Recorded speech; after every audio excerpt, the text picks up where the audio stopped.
Hello and welcome, everybody, back to the Oddly Sidecast. I'm your host, Jacob. And I'm Joey. And I'm Vicente. Ooh. Got some flavor on that one. Wait a second. You put some stank on your name that time. Put a little sauce what on just that. happened? Vicente. Me amo Vincent. Me amo Vicente. Mi amo Vicente. Are you a fucking Telemundo announcer? Yes. Dude, that's my favorite shit, is Junto, watching... junto. Cinco, cinco, tres. That's my favorite shit, is when they say... 3, 2, 5, 5, 5. Yes, when they say telephone numbers on, like, the Mexican radio stations, it's the fucking best. I love it, man. Because they all have, like, the same inflection. They get, like, the same fucking guy to do every single one. The whole thing. The greatest shit of all time. It's always just like super hype, dude. Like it's like the greatest thing in the world is this phone number.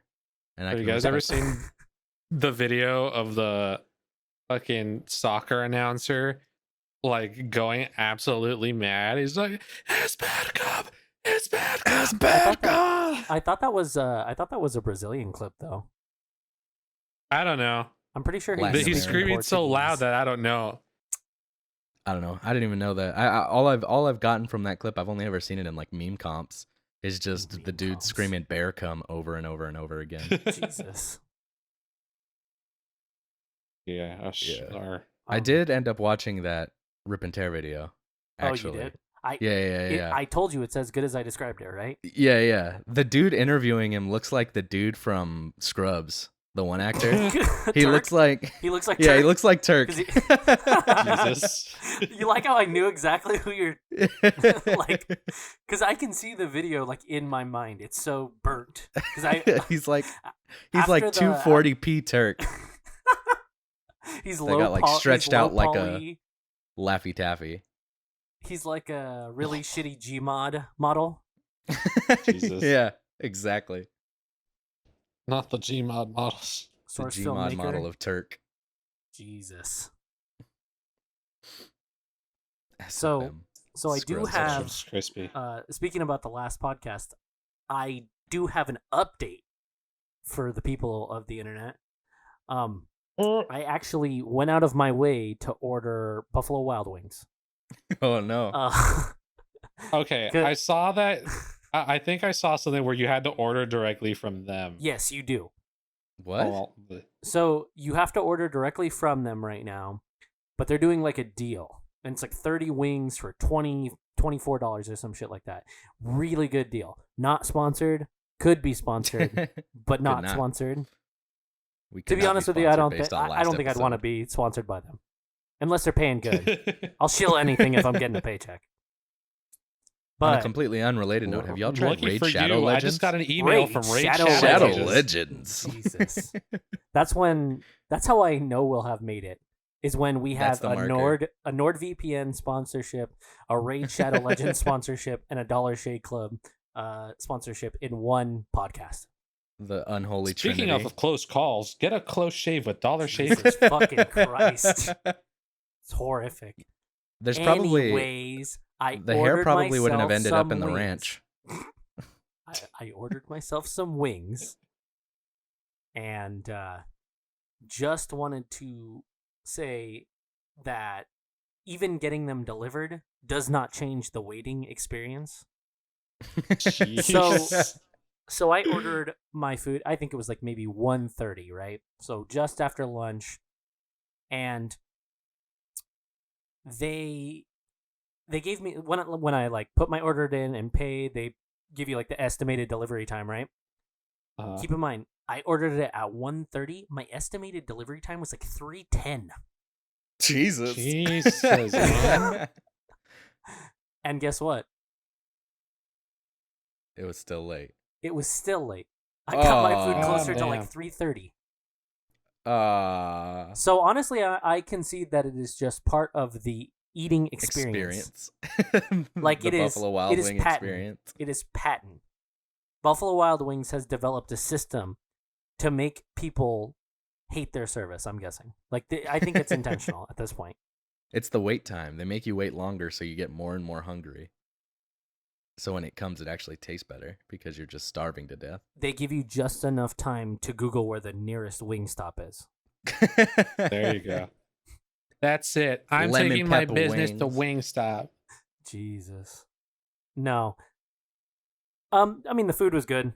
The food is always, decent. That's why I keep going back, even though it's like an abusive relationship. You gotta Yeah, order you're from right. the spot that's by my house. No, what you gotta order is over near the City of Industry. Whenever you get the chance to drive out Dude, there, they have a You whole fucking- city of industry. An entire city. The entire city is What's just an fucking called? industrial dystopia. Well, yeah, but if you don't want to have to drive all the way to Fallout 7, it's worth driving because the cooking Every pizza time and you want- chicken. every time you want to eat some Jacob fucking hot knows. wings. No, I know what he's talking about. There's this Korean joint out that way that does Korean Didn't style I go with you out pizza. there? Yeah. You have Yeah, you've been yeah. there. Yeah. Yeah. That spot Yeah. was fire. That spot is I don't know how fucking the hell they fire. make that fried chicken though. It's insane. It's like so fucking crispy, and then you get the pizza. You get that little. I have It's so simple, but that it's the little thing. like It's like kind of slaw that they give. it's like you. the inside feels like the actual meat feels like baked, but then the outside feels like air fried because it's like crispy on the outside, but it's still juicy. It doesn't dry out on the inside. I don't know how the hell they do Maybe it. they do have some kind of like dual cooking process. I have no idea, to be honest with you. I could probably do some research into it to figure out how like traditional Korean fried chicken is made, but I'm too lazy for all that bullshit. But I You do walk have to into the back and they have like the Mr. Fusion engine from Back to the Jesus. Future. Christ. in that small hole in the wall place. Yeah. What are you doing here? What I can attest to is how fucking crunchy that chicken is. I So have good. Yes. had leftovers from that place that I took home. And let me preface this to people that may not know. It's not just like fried chicken where you're like, of course it's going to be crunchy. It's fried chicken. No, it has sauce on it too. It's like drenched Yeah. in like a chili garlic sauce. And it's still Yes. crunchy.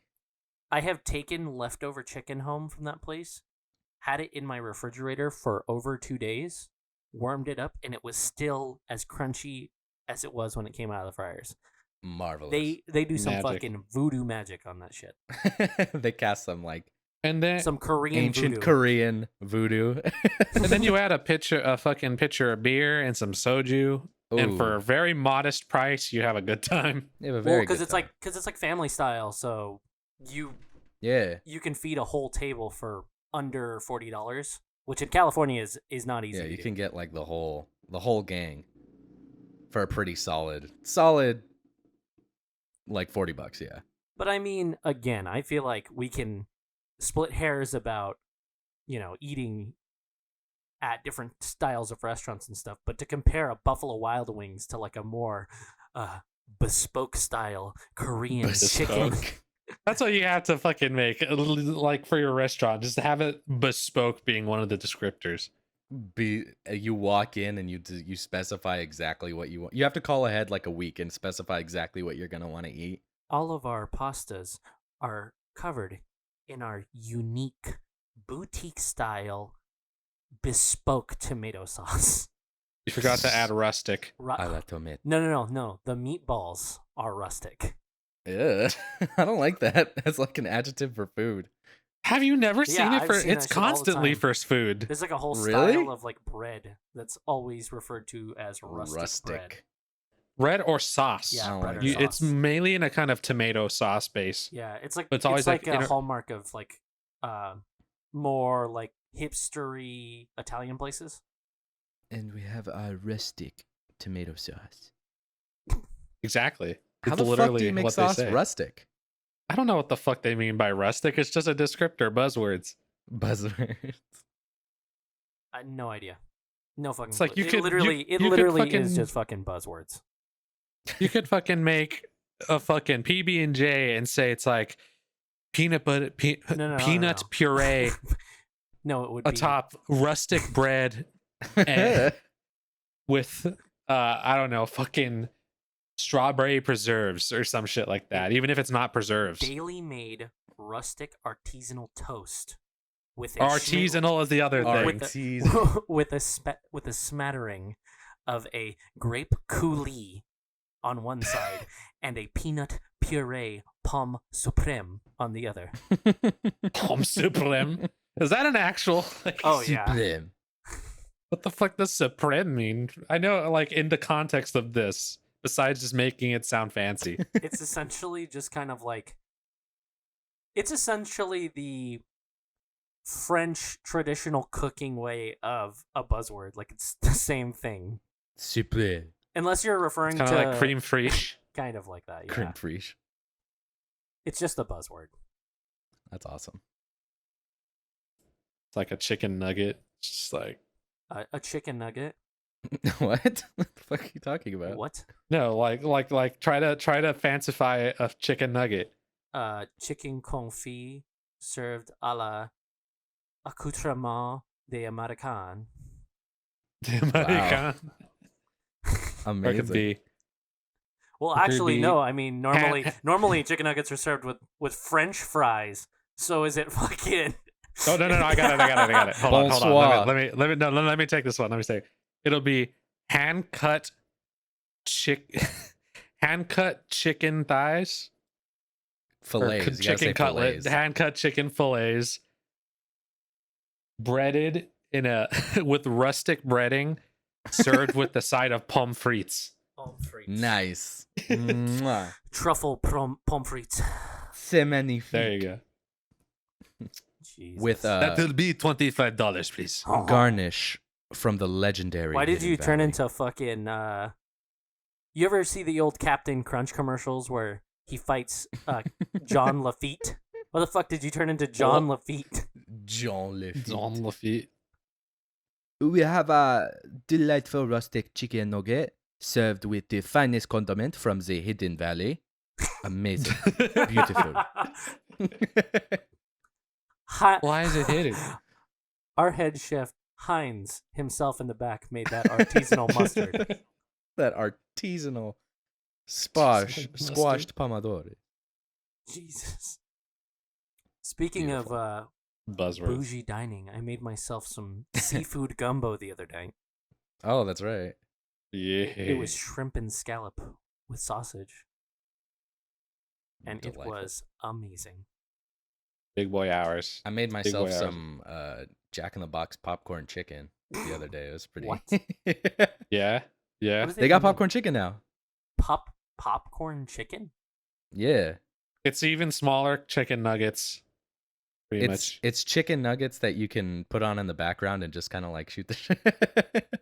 Yeah. Like a popcorn movie. Mm-hmm. As you know, Joey loves All right. popcorn movies. All right, go fuck yourself. But Joey, I'm just gonna keep feeding you rope, and you can go ahead and do with it what you will. I'm gonna tie it into a. What's the one knot that just like doesn't break no matter what? surgeons? Jesus, I don't know. What do I fucking? No, surgeon's am I not is actually a knot. Am I a Boy Scout? that's Am I an Eagle Scout? Why the fuck would I know anything about nuts? Jacob. You know, fucking miles and miles about like this obscurest shit in the world. I figure you, if anybody, would know about fucking knots. I don't know. Nah, dude. I never tried to get that badge. What about knots in like a nautical sense? What are knots? What if I just completely knew everything about seafaring knots as soon as you you said know what? that? You know what the fucking funny No. part was? I No. fully expected you to. That's What? that's the level that I feel that you have your knowledge on. Look, I know a lot of random bullshit, but Exactly. I'm not some It's- kind it's of like- shibari artisan. It's like actually, yeah, exactly. Actually, Jay freaking pushes up his glasses and cue the fucking The fucking white gleam the across. anime white fucking gleam. Just like, actually, I've studied 2 years of shibari. Sir. Jesus. Why are you sweating so profusely? Because I studied 2 years of shibari. Epic. I I once Motherfucker, had. I cannot remember to mute my phone. I- It's like a hallmark. it's at it's this a point. hallmark, yeah. Now it's a thing. Now you have to leave it on. Now it's a I mean, you bit. got 14 minutes into I this. have to build my own burger every single time. Jesus. I have to bring up popcorn something every single episode. That's a popcorn movie. But popcorn was a chicken popcorn is fire as execution. fuck. Jesus. I think I used to get popcorn shaker from El Pollo Loco. Oh, Yeah. Wait. What? Wait, what? All right. I don't know I if y'all thought are gonna that- agree or disagree, but El Pollo Loco, trash. I wholeheartedly. I'm talking a long time ago. Listen. I wholeheartedly disagree. Wow. I wholeheartedly disagree. Wow. I'm not How? going to go to bat for them or anything and say it's the best grilled chicken in the world. I mean, but I mean, you can get like a lot of food for not a lot of money, and it's healthy. And You can do good. that at the local joint out here. That I'm not gonna say the name of because I don't want to like freaking dox us. Bro. It's a popcorn restaurant. Don't think too much about it. Shut up. Fucking popcorn restaurant. Dude, Yes. honestly, I've never been to El Pollo Loco and left disappointed. Really? I guess I just don't think that hard about it. I get the same thing every single fucking time. I've never been disappointed. What do you get from? I think we're from becoming El a Pollo food Loco? review, a freaking food review podcast. Food review. Because I feel like we always get on this topic. Somehow, some way. We just need a review bra episode. all I wanted to do was give a fucking a short update about our Buffalo Wild Wings situation. Here I we did are. nothing. 16 minutes in.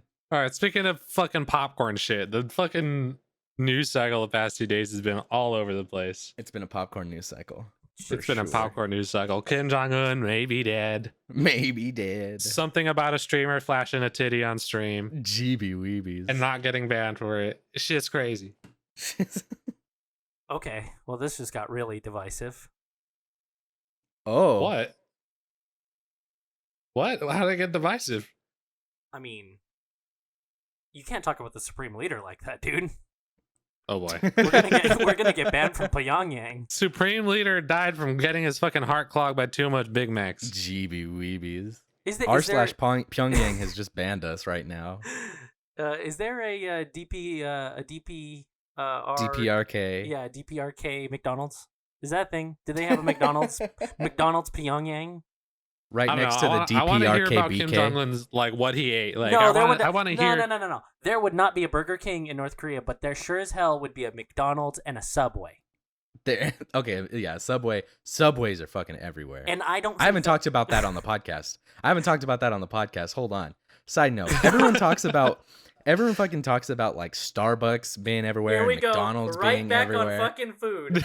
Right. Fuck back you! on You brought fucking this up. food. You brought this on yourself, No, asshole. no. Fucking I was trying to don't talk blame about me. Kim I did Jong-un. nothing. I did nothing. All right.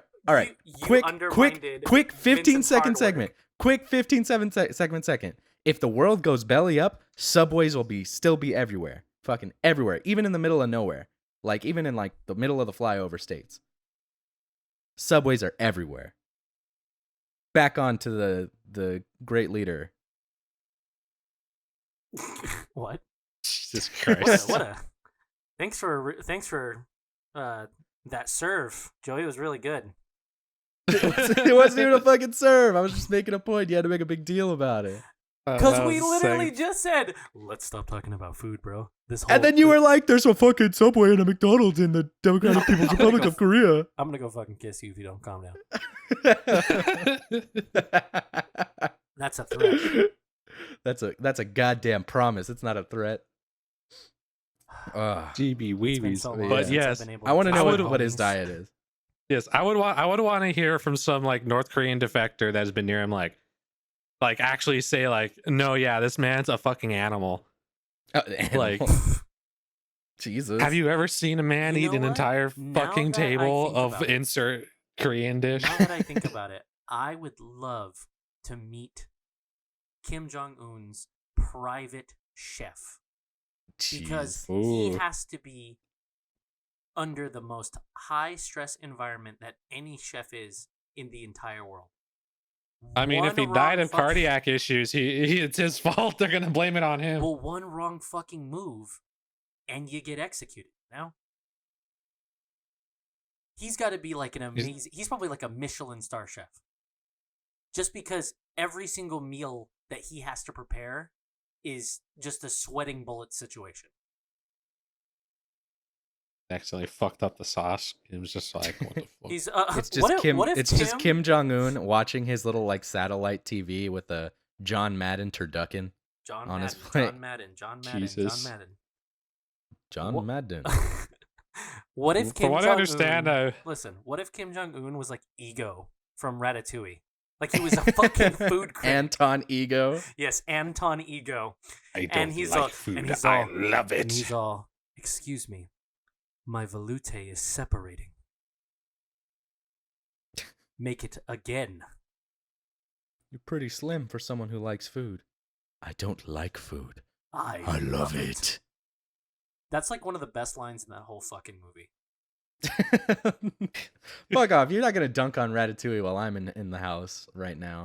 That's actually like my favorite Pixar movie. Period. Of course. I of course. love Ratatouille. And we're I am- back on food. And we're back on fucking food again. I am not talking shit about Ratatouille in any form. This is not a conversation about food. It's a conversation about a good, heartwarming movie about a man and a rat bonding together in a union that just is wholesome. Gone Violating several health codes. God said Jesus. I don't care if Ratatouille was about a fucking rat and a man violating the Geneva Convention. It'd still be a wholesome movie. Still be wholesome. Remy himself could violate Article 24 of the Geneva Convention, and I still wouldn't give a fuck. It's It's wholesome just as Remy shit. underneath like Linguini's gas mask, pulling his hair while he fires like Jesus. mustard gas into some It's trenches. It's that scene in Schindler's List when the SS officer goes out on his balcony, but with Linguini and Remy. Jesus Christ. Was that a heavy reference? That was a heavy hitter. Now I got this stupid fucking image in my head. He's fucking butt naked on the I'm balcony fucking- with a cigarette in his Remy and fucking Remy tugging on Linguini's his hair. hair, tugging around while I this don't know shit about goes you guys, on. but I feel like the Schindler's List reference was timely. That was Jesus. Everyone stick around long enough and I'll make a Logan's Run reference. Shout out to the Logan's Run reference. Dude, the Logan's No, Run it's the reference scene. is It's the always opening topical. scene from Inglorious Bastards, but in Christoph Waltz's hat is just Remy pulling like fucking hair.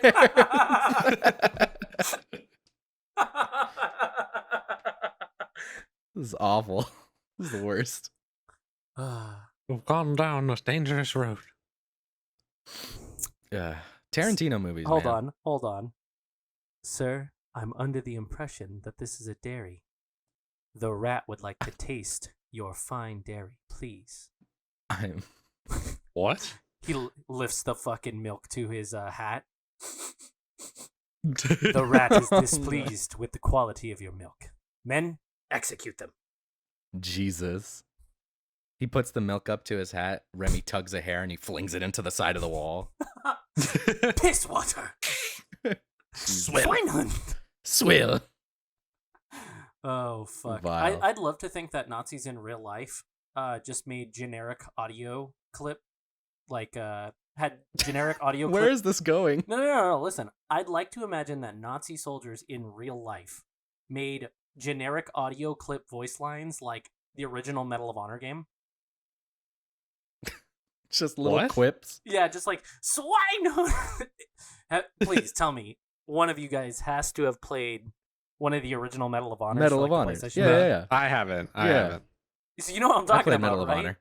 Yeah. How they have like 4 audio lines. Yeah. That's the greatest thought ever, and I want them to Like be they just handed as... them out on sheets of paper during Yeah, their training, like and they they're had to like, "These recite are the it." 4 things you can say." I'd like to imagine that real life Nazi soldiers were also as low poly as the models in that game. I'd like to imagine that we should get off of this topic right now. What, you don't want to talk about Nazis, Joey? I would... What are you afraid? What are you afraid? What are you afraid, Jerry? What are you fucking afraid? You don't like making fun of horrible people? Anyway, What are you trying to defend them, Joey? Come on, is that Joey, why? are you 'Cause a you're afraid Nazi to make fun of them? sympathizer? are we done? Just the silence. Are we fucking done? It's like it's you're fucking silent. Just fucking. Are we done? Can we move on now? So what were you gonna bring up earlier, Jesus Joey? Christ. What? So what were you going to bring up earlier? Mr. Big Shot, what do you got? What do you have to talk about? I was gonna segue cleanly into our today's sponsor, Raid Shadow Legends. Jesus fucking Christ. Speaking of Nazi, Jesus. No, I was gonna segue into fucking Tarantino movies. Oh, okay. Yeah. What's your favorite Tarantino film? Oh, that's easy. well, you see, Inglourious Bastards, and the thing about the Son of a bitch. Just the second time during this podcast where someone has just dragged us back into a conversation. No. No, that's a really easy question for me, actually. It might be a little controversial because I know it's one of the more new films, but definitely The Hateful Eight. The Hateful Eight is definitely my favorite Quentin Tarantino movie. It's the movie that I go back It's and so watch fucking good. the most by him. Yeah. Oh, it's amazing. I wanna rewatch it for sure. I mean, I rewatch every single one of his movies like at least once a year, if not twice. And I mean, after you've seen Pulp Fiction, like, a few dozen times, it's a great movie. Yeah. It's a great movie. Hold on. But because you don't have that experience of like watching it for the first time, it kind of loses its oomph. But Okay. Fucking Pulp Fiction on like your 13th viewing is a popcorn movie.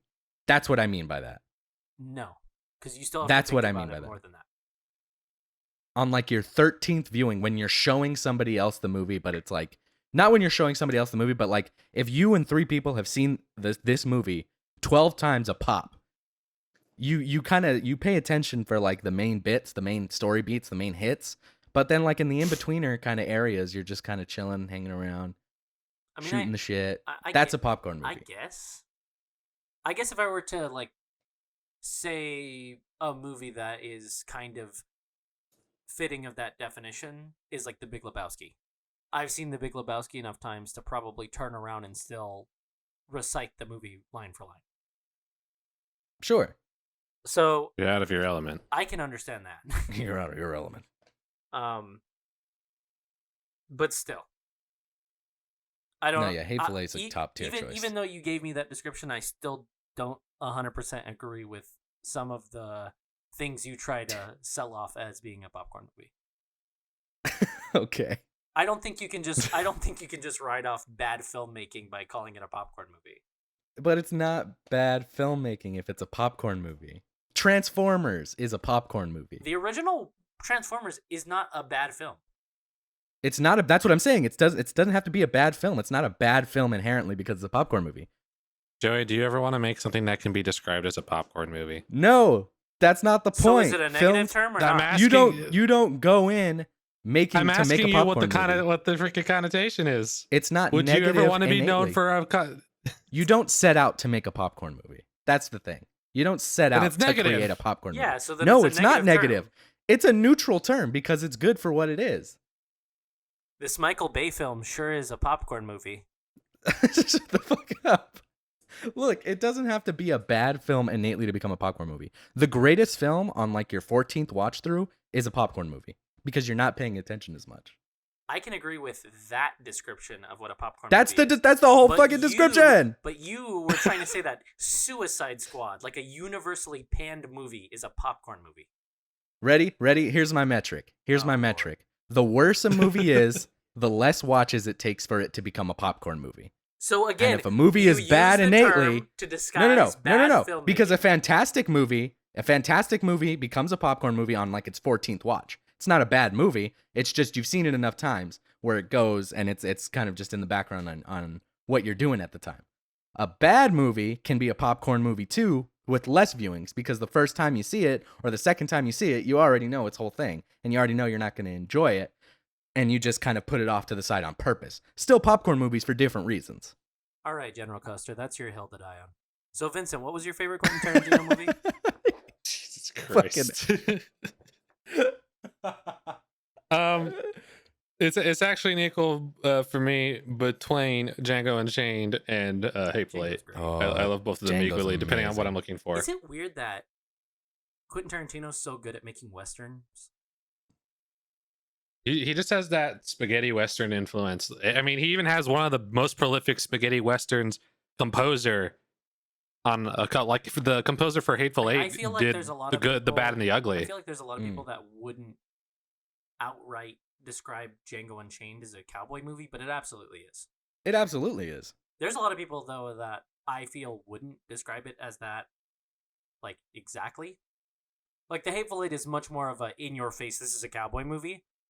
Right. Yeah. Whereas Django is more of like this drama that happens during the cowboy time period, kind of more or less. In that Django is a cowboy. Django is absolutely In like the a truest cowboy. sense. In the truest sense of like the word, he's It is definitely a like cowboy movie. I know. I'm just trying Yeah. to. I'm not arguing against that. I 100% think Django is a cowboy movie, but I just wanted to clear that up because I said that he makes good cowboy movies, but if you look at it just surface level, it's easy to think that Quentin Tarantino's only made one cowboy movie. But if you really Fair. think about it, if you saw Once Upon a Time in Hollywood, technically you could argue that Quentin Tarantino made 3 cowboy movies. GB Weebies. The movie within the movie. Well, think about it. I mean, Rick fucking Dalton. Rick fucking Dalton. Think about it. Think about it. Quentin Tarantino had to take cues from making a actual movie about cowboys to make a fake cowboy movie inside of another movie. Yeah. So at the very least, I think it only makes about 15 minutes of the movie. He made a 15-minute short film about cowboys. But I don't know about you, but watching that scene in Once Upon a Time in Hollywood, that is a great scene. The movie within the movie. It is a really good scene. Oh Even- yeah, when he actually like sells his acting even and before he's he proud of breaks himself. even before he breaks character and everything, that scene is awesome. Would you say it was the greatest acting you've ever seen in your whole life? No. No. I can tell you the greatest acting I've ever seen in my life. That's what Yeah. the little kid tells him. No. Listen, I can tell you the exact moment in my life that I saw the best acting ever. Right? So Okay. I saw this video of a Yugoslavian man and this Yugoslavian chick, right? I'm gonna stop you And- right and the there. man No, I'm just fixed kidding. her bike, right? He's a bike Aww. repairman. Oh no. What? No. If you don't think that deserves an Oscar, then I don't know what does. That's a fucking popcorn movie. When he turns around and says, "What?" Oh, fuck. That's a whole fucking Uh. can of worms. I hope that someone listening to this knows what the fuck we're talking about, or that's just Let's gonna give be- Meanwhile, no more context. That's and why just I if you don't- know, you if- fucking know. If you know, you know. It's just Get back wild. to us when you find So out. Joey, what's Vince, your, what did you say? what's your favorite Quentin Tarantino? Vince's, what was yours? I said it's a tie between Hateful Eight and Django. Oh yeah, right. Hateful Eight and Django. I need to watch Once Upon a Time in Hollywood more. I need to get more out of it. I need to see it again because that's up there definitely. I love Once Upon a Time in Hollywood. But yeah, I have to agree with you on the Hateful Eight train. I'm a sucker for fucking westerns. I get it. Here's what makes the Hateful Eight stand out, for me at least, against all of Quentin Tarantino's movies. Quentin Tarantino as a director is really adept at making you feel uncomfortable, which is an emotion that I feel Yeah. not a lot of filmmakers use to their advantage. Yeah. It is okay to make your audience feel other emotions besides happy or funny or sad or outright scary. Sometimes discomfort is such a complex emotion, and to be able Oh, to yeah. properly convey that in film is actually a pretty big achievement. The first like 20 minutes of Inglorious Bastards are like the most just seat clenching, just Well, like you're just when the guy's being interrogated. well, and for Yeah. I thought we were me- off this topic, but yeah. for yeah. me- That's the key. That's probably the best scene for me personally in that movie. Is just the first 100%. 20 minutes. Oh, it's just 100%. like It's oh, be- you're just in my opinion, it's better Oh. than the climax. It's better than everything. yeah. When it comes to the Hateful Eight, what's great about that movie is you're never comfortable in that movie. There is not a single moment in that movie that you are comfortable, because even Mhm. from the very opening scene of the movie, there is already an innate conflict that has arose from the characters from the very first conversation they have. So there is no moments in the movie where there are two characters on screen that enjoy each other's presence. And because of that, the entire movie is just this thesis piece on advanced cabin fever and what it would be like to be locked in a room where you are diametrically opposed to half of the people there. Because the entire movie, at any point in the entire movie, a powder keg could go off, and just knowing that, being like the viewer, is just so deeply like it keeps you engaged, and it keeps you like, oh, and yeah, there's like these huge, every little like, thing, set piece, uncomfortable scenes, like General Warren Wallace is that his name? I can't think of it. No, which guy? Samuel Jackson's character. I just can't think of it off the top of my head. Is it Warren Wallace? That sounds right, kind of. Time to Google. I can't think of it off the top of my head. I've seen the movie like maybe 24 times. Marcus Warren. Marcus Warren. Marquis Warren. What was the name of the Confederate general? Smithers. Chris. Yeah. General Sandy Smithers. No, Chris is sheriff. He's the sheriff. He's the sheriff. But even, you have the big set piece uncomfortable scenes like Marcus's story about, all of that. I don't want to spoil anything for anyone who hasn't seen the movie. If you haven't seen this movie, go watch it. Turn off this shitty ass podcast and go watch it. Fair. His like humongous uncomfortable story where he's got the attention of everyone in the whole room. All of that. That is only accentuated by scenes like Marcus interrogating Bob in the stable. Yeah. Like that scene is so Senor Bob. They're not yelling at each other. Marcus isn't taking any kind of tone with him, but we know that these two characters don't trust each other, and just how well crafted the dialogue is, you understand that these two people are very uncomfortable with each other right now.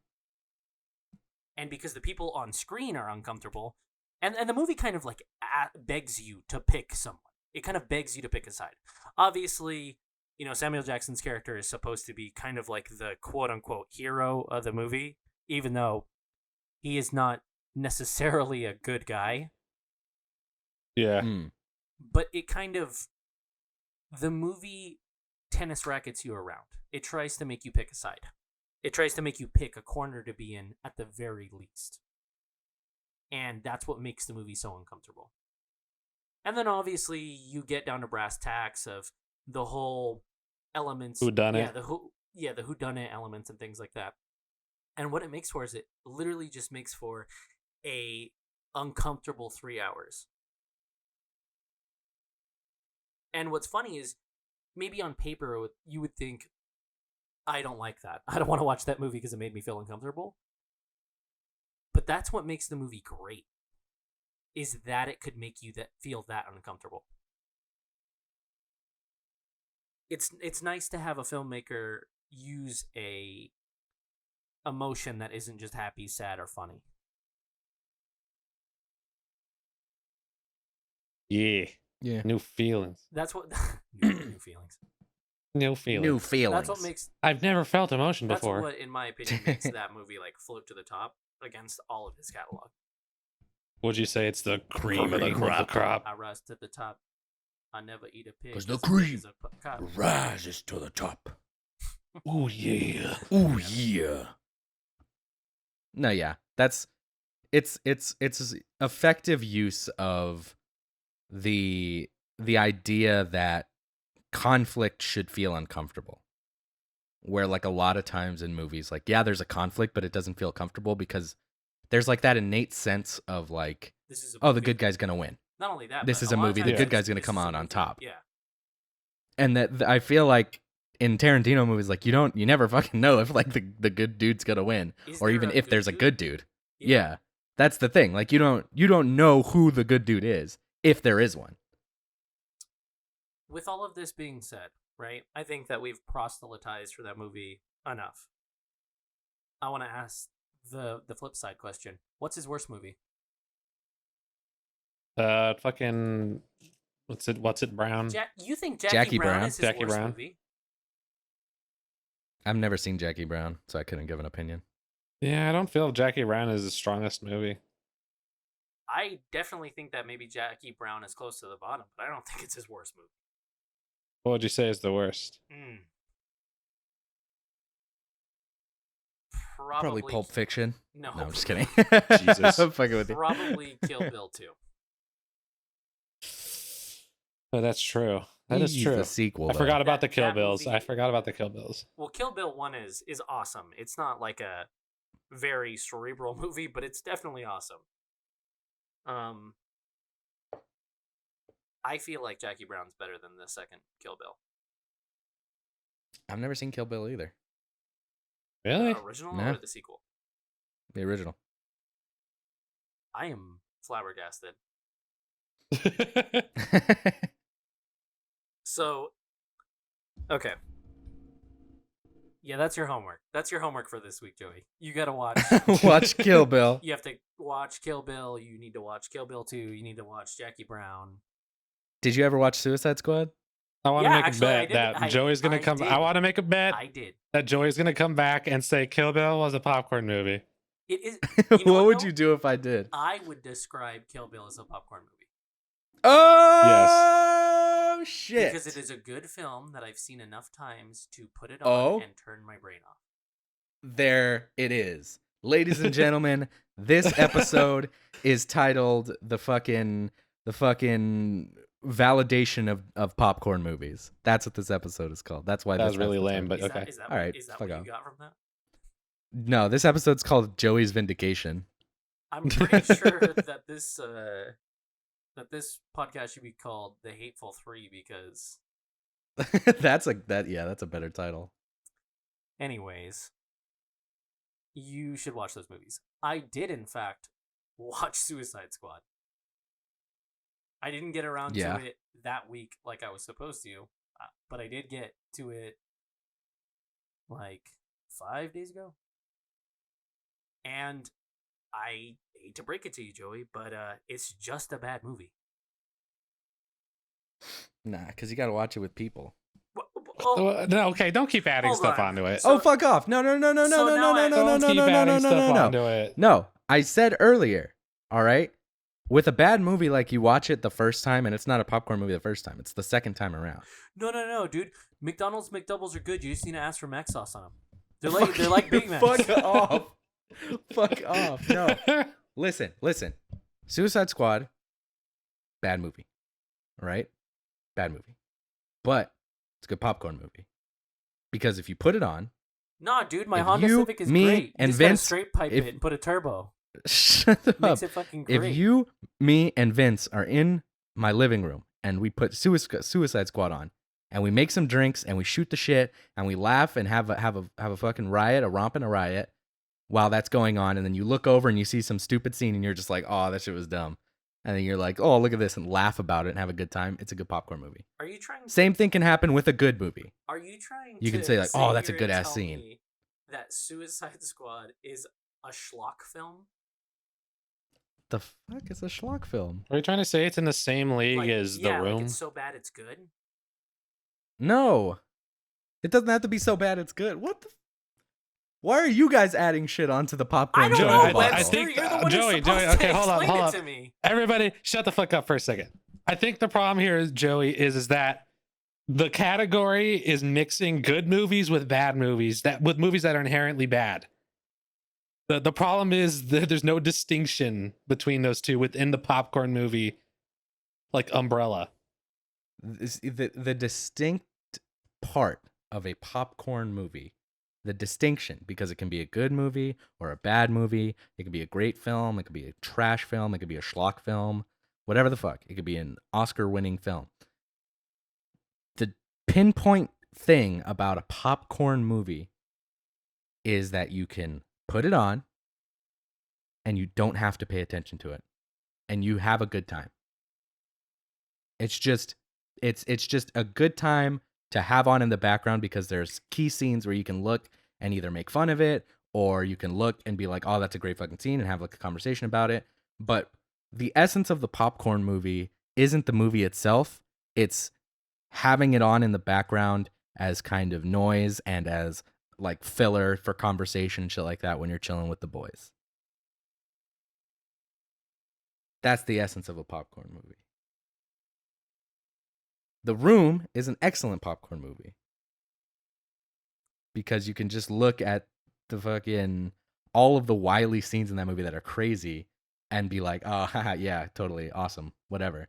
Something happened. It's my General Custer hill to die on. There's an essence to the popcorn movie. That's it. That's my descriptor. There's a buttery essence. There's a buttery essence to the popcorn movie. If I just agree with you, will you get off of it, Roger Ebert? Fuck off. You asked. I still don't like it. I don't have to. I mean, I still don't have to like it as the descriptor. I feel like you. You don't have to like the descriptor. I feel like you can't just. You just have to believe the descriptor exists.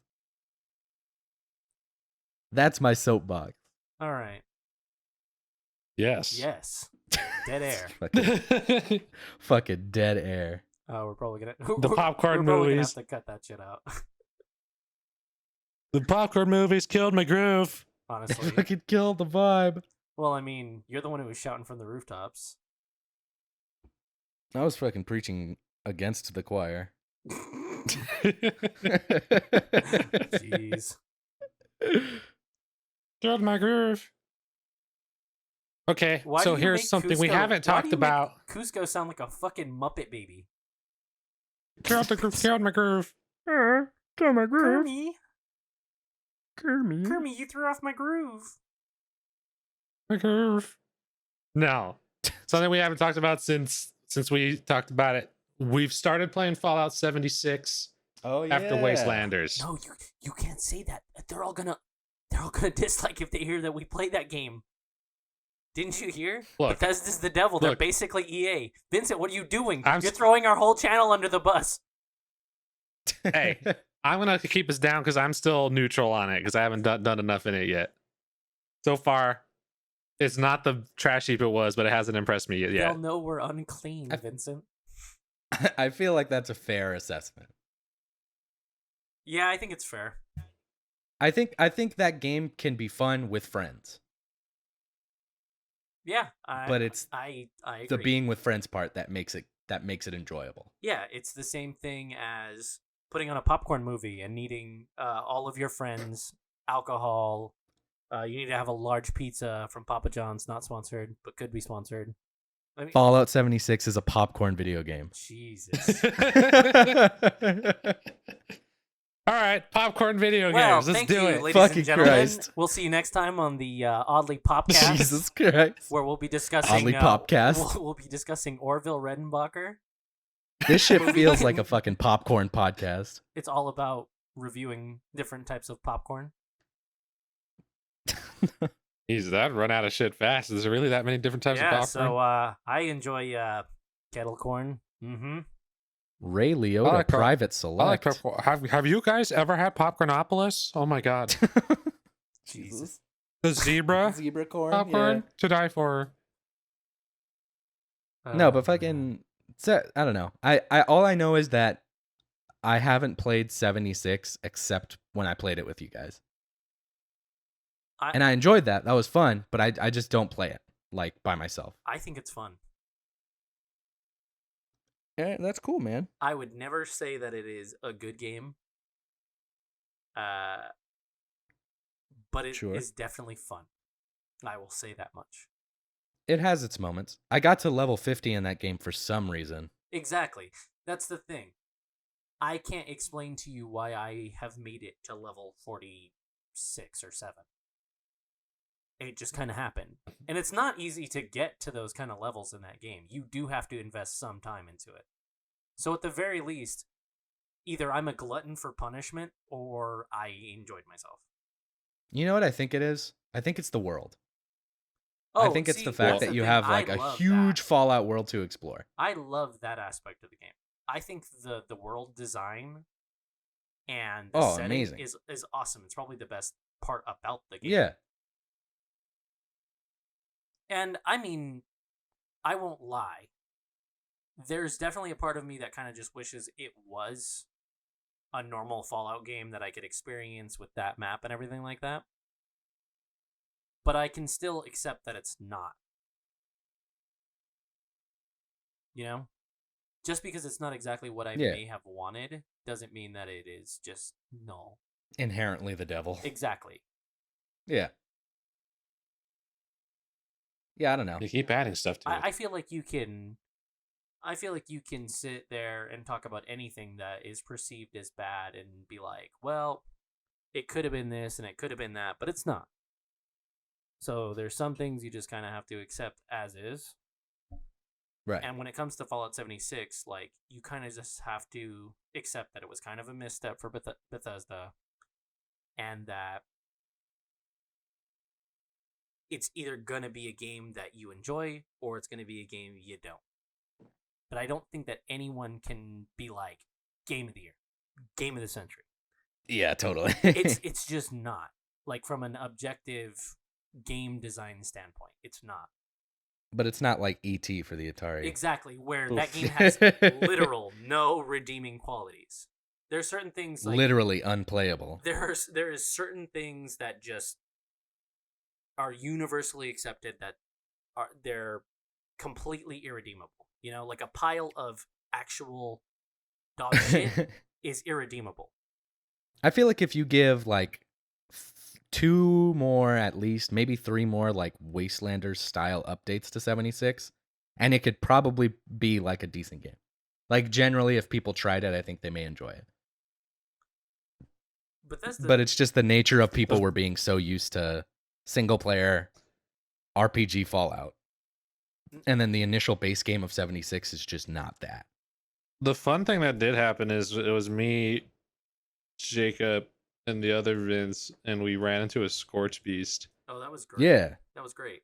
And because I'm Sherpaing you guys to try and get your levels up, because you're brand new players, I essentially had to somehow simultaneously juggle you guys not dying and there was also a fucking super mutant with the minigun. Yeah, solo fighting a Scorch Beast while there was an entire encampment of super mutants chasing you guys around an area, essentially. It was intense. It was a lot. And I have to say, I had a lot of fun. But yeah, that doesn't excuse... Just because I can admit that the game has its fun moments doesn't mean I'm also gung-ho about it being a good game. Yeah. 100%. That being said, not to pivot it too far from Bethesda, being the devil, being EA too, but Electric they did Boogaloo. actually do some stupid shit today. Oh, so at the time of us recording this podcast, there's a little controversy surrounding Bethesda right now. Just right now. What'd they do? So, you may or may not know Mick Gordon. He's the composer who does all of the music for the Doom games. He did the music for Doom 2016 and the Doom Eternal that just came out. Yeah, I heard about this. Do you want to go ahead and... No, you go. I guess, or at least this is what I was able to skim from it. There's some kind of like ongoing dispute between Mick Gordon and Bethesda about something to do with the soundtrack of Doom Eternal. Yeah. I don't know. It's when you use gathered, when you use Twitter as your main news source, sometimes it's hard to. Sometimes it feels like you're putting together a puzzle. Shit gets kind of vaporized. Yeah. And all the garbage on Twitter. And the memes.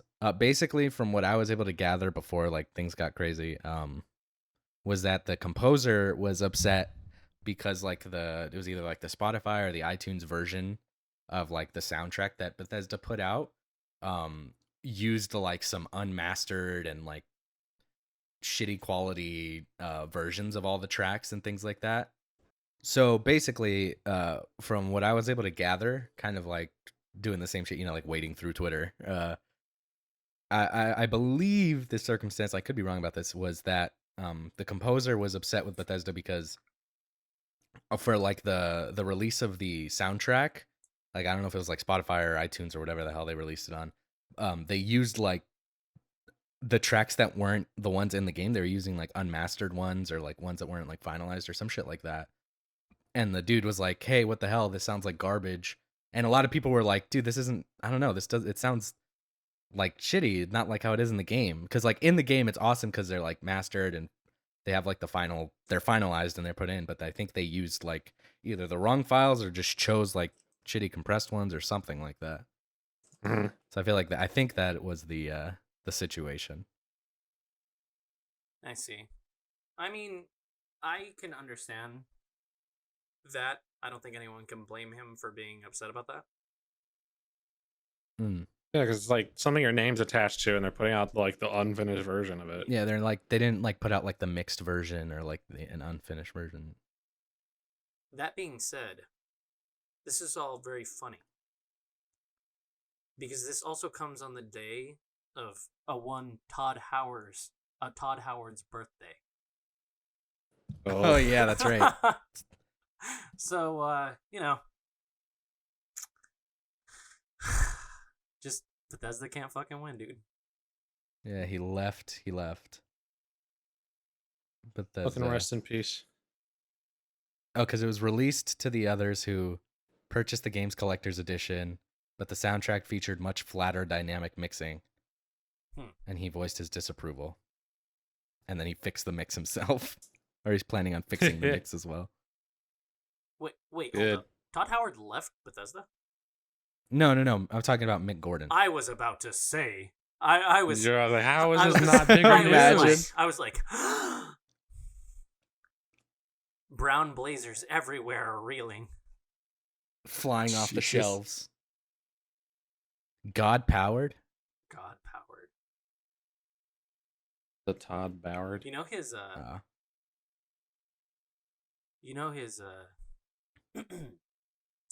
his reaction to whenever Bethesda makes a dumbass executive decision as a publisher is just motherfucker. That's what I love. I love when people blame Todd Howard like personally. That's my favorite shit. Yeah, no. I love it. Honestly, like the folly of Bethesda is absolutely in my mind like a ZeniMax Media. Oh, 100% Dumb. Yeah. Fun fact: did you guys know that Donald Trump's brother is actually on the board of executives for ZeniMax? Oh yeah, I remember hearing about that. Jeebies. For ZeniMax, yeah, he's on like the board of directors. Yeah. Not to get political or anything, but it's funny. Random little That's a funny fact. Just yeah. like a funny fact for you to think that the brother of the president of the United States is a fucking game developer. or rather, an executive at a game publisher. Someone who is trying to make money off of game development. Exactly. Who knows probably nothing about game development. Okay. Do you think we'll get a trailer for Starfield this year? We're supposed to, I think. I hope we get Starfield this year. Starfield doesn't exist. It's just a myth. Starfield.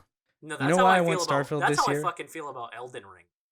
I feel like Elden Ring is a fucking Elden Ring is a phantom at this point. Because George R.R. Martin's associated with it. The dude has plenty of time now.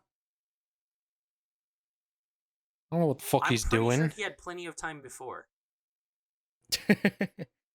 No, I think with all the quarantine shit, like it came out, like he was like, yeah, I think I might finish the next Game of Thrones or whatever. Because he's stuck inside. Dude, I will never watch that TV show. I haven't yet. I don't know. I feel like I might. Based on like the reviews, I feel like I might watch the first few seasons and then not watch the last season. Look, let me tell you how every fucking conversation has gone for me. For the last 10 years, every time I mention that I'm a huge Lord of the Rings fan, there will always be one person every single fucking time, without fail. The second I say, "Oh yeah, I'm really into the Lord of the Rings," dude, you're into Lord of the Rings? Have you watched Game of Thrones? Dude, if you haven't watched Game of Thrones, you'll probably really like it. Nah, dude, you should watch it. It's cool. It's like Lord of the Rings, but with like sex and stuff, and a lot of people die. And I'm like, bro, what? Imagine if Bilbo Baggins was actually named Dildo Taggins. Like, that's what fucking Dildo Swaggins. Keep in mind, I've literally had I've had pushier people try and proselytize for Game of Thrones than like the Jehovah's Witness. Me proselytizing for popcorn movies? No, like the Jehovah's Witness that come to my door on Saturdays. GBs. Like they push Bibles harder. They push Bibles. They're like they push a song of Ice and Fire. Sir, do you have a moment to speak about our Lord and Savior, George R.R. Martin? Can we talk about how he bit the RR? How George R.R. Martin's a bit biter? Damn, bit biter. Damn. Bit biters, man. That being crazy. said, From Sauce, this isn't a fucking joke. Give me Elden Ring right fucking now. Do you hear? No, I know you're listening. If you're listening to this shit, give me that shit right fucking now. I'm not playing around anymore. I need some more From Software game. Yeah. It's been too long. I just want Especially one with a new theme. No. I just want something. Throw me a bone. Even if it's been stripped to the meat. Throw me a fucking bone. Miyazaki's just laughing in his pile of money right now. Did they do that? Because I remember when the first Sekiro teaser came out, it was just that his arm with the string noise. And the cracking. And then that was it. I mean, we know that is his arm now because Sekiro's out. But when that teaser came out, it was just like, what the fuck is this like bone mechanism? That's what. Yeah. I'll never forget like some of the funny ass like theories and speculation surrounding that. Everyone's like, shadows die twice. What does that mean? I don't know. From what I heard, they actually didn't intend to keep like shadows die twice as part of the title. It was just supposed to be Sekiro, but publishers were just like, everybody's just kind of referring it to it as shadows die twice, so just keep it on. Shadows die twice. I don't know. I feel like as we go into what should have been E3 season, you're gonna see a lot of publishers finally come out with like their solution to this whole thing, and I'm certain it'll just be like live streams, and I'm certain they'll be just as cringy as the normal E3. Hi, and welcome to the Xbox live stream. It's me, dumbass Larry Herb. World premiere, Super HD 4K 8K HDR. Somehow simultaneously 4K and 8K. Yes. Wow. Hello, gamers. It's me, your boy Phil Spencer here. Oh no. Coming to you live from my living room. Good God. You know damn well somebody's gonna do that. Just like, I'm here in my house, but E3 spirit is still strong. Don't even try and will that shit into the universe. That's the most upsetting shit I've ever heard you even begin to describe in my presence. Did you not see their little like thing where they talked about Grounded? No. What? They did like basically that. Whereas like Phil Spencer and a bunch of developers at home, and they were talking, and they're like, well, let's kick this off. Let's kick this off big with Grounded, the next game from the guys who did New Vegas. Obsidian. Yeah. The next game from Obsidian. Check it out.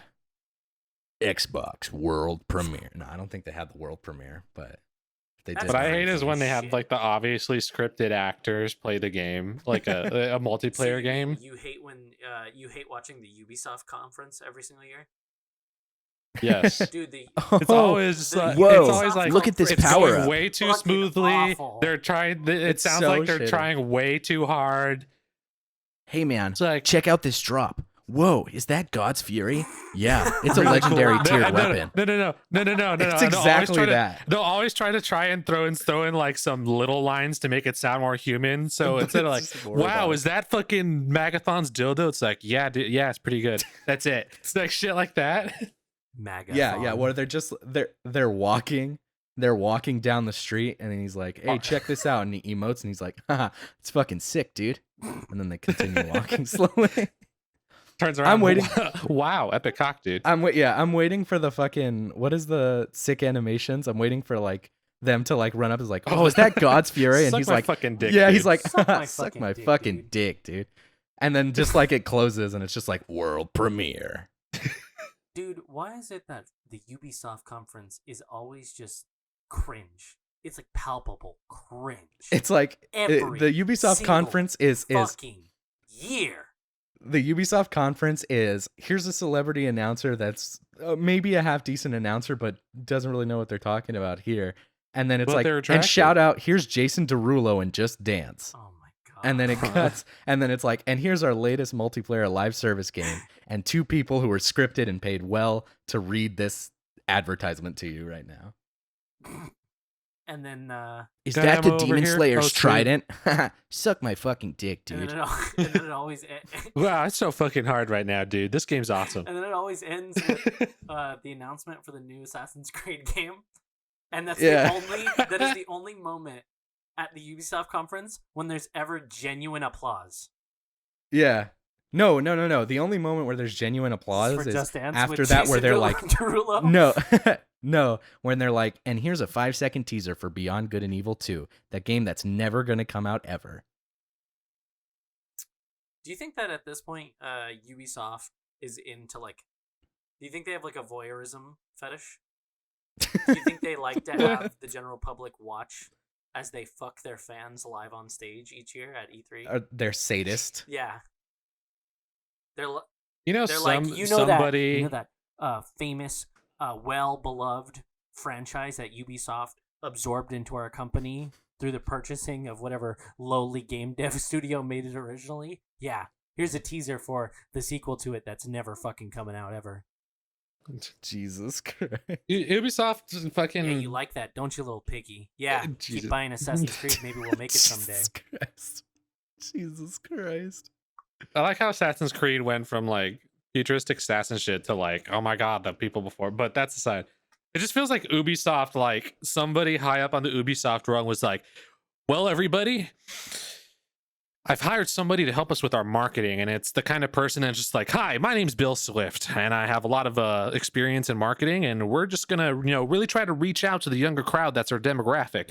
Now, we don't like to do. I know that Ubisoft isn't into the super hardcore player market, so we really want to appeal to a broad audience.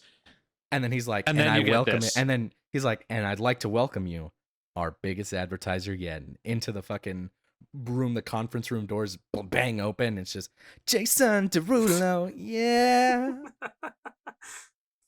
I hate it because I know it's coming every single year. I know that every time I fucking turn on E3, I mean, I don't even watch the full conferences anymore. I can't do it. But back when I used to watch every single one, I knew that when I sat down to watch the Ubisoft conference, that I was going to be bombarded with a bunch of like C-rate celebrities being paid to say, I love Assassin's Creed. And there's always got to be this year's Just Dance. And you can I don't know why there always has to be a musical performance. I because like, who thought that was a good idea? Marketing guy that thinks he knows how to stay hip with the kids. At everything, at the Video Game Awards, at Bethesda 2018, at Bethesda 2018, Ubisoft every damn year. With Andrew WK. Get ready to die. Yeah. Like I don't like I love understand. outside of it. I love Andrew outside WK of like outside of that. Yeah, that's the thing. Like in any other context, hell yeah, Andrew WK. But like to open up a game conference, no, just show the games. It's about the games. It's cringy. We here at Ubisoft know that what the gamers want is the games. So we make our conference all about the games that you want to play. So, without further ado, I'd like to introduce Jason Derulo! Derulo! And then all the Just Dance dancers like run down on stage clapping their hands. And cue you want to know what that reminds me of? Jacob knows this. Hold on. Jacob knows this. You want to know what that reminds me of? The Healthineers video. Oh, no. Oh, dude, that is amazing. That is one of the best videos on the internet. Holy shit. It's one of the worst examples of let's stay hip with the crowd marketing. Oh, God. Who? The Healthineers song? Yeah, who's the company that... It's like a insurance company. Siemens? Yeah, Siemens. Is it? No, I don't think it's No, I think Siemens or something. I think it is Siemens. I'm googling it right now. It says Siemens Yeah, Healthineers, it's Siemens. healthcare company. Like yeah. So pretty much they had like, I don't know what kind of like, maybe it was a convention or something, but or I don't know the context. I don't even know why it would be a thing. But it was pretty much a live musical We are performance. healthcare pioneers. Yes, but they were like on stage and In it was a bunch morph of people suits. It's in not morph good, suits and dude. scrubs and shit. And it's like, we are Healthineers. And you see like Bob. We are healthineers. And you see like Bob from the accounting department just standing. No. That's the doing problem. that, like classic like white middle-aged man like dip with his knees. You know what I'm talking about? I'm looking at the video right now. Nobody in this crowd is feeling this performance right here. Everyone is like standing like my corporate told us what we have to be here, and this is what they said it was important. It was an important meeting, and this would be they were supposed to tell us about our stock. I don't know what's happening to my fucking stocks right now. All I know is that these guys are telling me that we are Healthineers. Is Pioneers. there a Genius page for the lyrics to the Genius page for the Healthineers song. In this line, as you can see, the Healthineers say, we are Healthineers. Imagine being the dancer. Oh, No, you can't identify them because they're in morph suits. Dude. Yeah, but imagine getting paid to be in more. Oh my god! And then there's corporate people like dancing with them. That's what I was trying to tell you. that's the problem. Is Ubisoft is becoming too much like Siemens Healthineers. I thought you were talking about the audience. No, you literally see like the corporate people on stage dipping their knees and clapping their hands. The best shit ever. It's how we stay hip with the crowd. Thank you for coming to That's our amazing. Siemens Healthineer conference.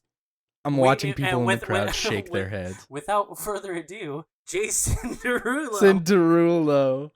You want to know what this is? It's a grown-up version of the same feeling you got whenever fucking Dare came into your school Or when you in elementary. Or when you had pep rallies.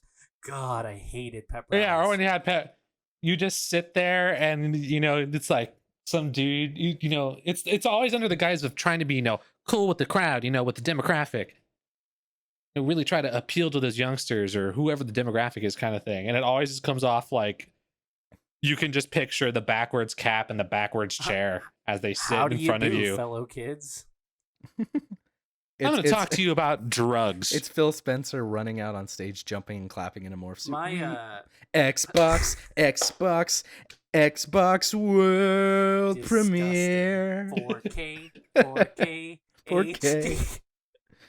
Exclusive world premiere. Listen, now, excuse me. I gotta tell you guys about my pep rallies at school. Oh, so I went to kind of a lower income school definitely a lower income school, 100%. And our principal had this move. He had this maneuver that he'd always do, because he would open each one of the pep rallies, and he tried to be like I'm the cool principal, like I can get down on your guys' level, right? And what he'd do is we'd do it in our big jam or whatever, and what he would do is he would set up a chair, like a folding chair, in the center of the basketball court, right at center, and he would do the thing where he turns it around and sits on it like backwards. Oh, come on. And he would face one side of the crowd, and he would give like a keystone speech every single time, and then halfway through, as if you were like roasting a chicken in the oven, he'd flip that bitch over and face the other side of the gymnasium. It was the greatest shit ever, because he wasn't very graceful.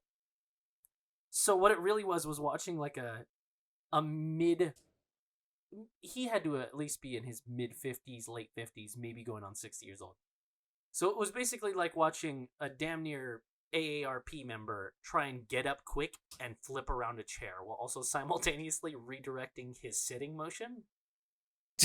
And every single time he looked like he was in pain.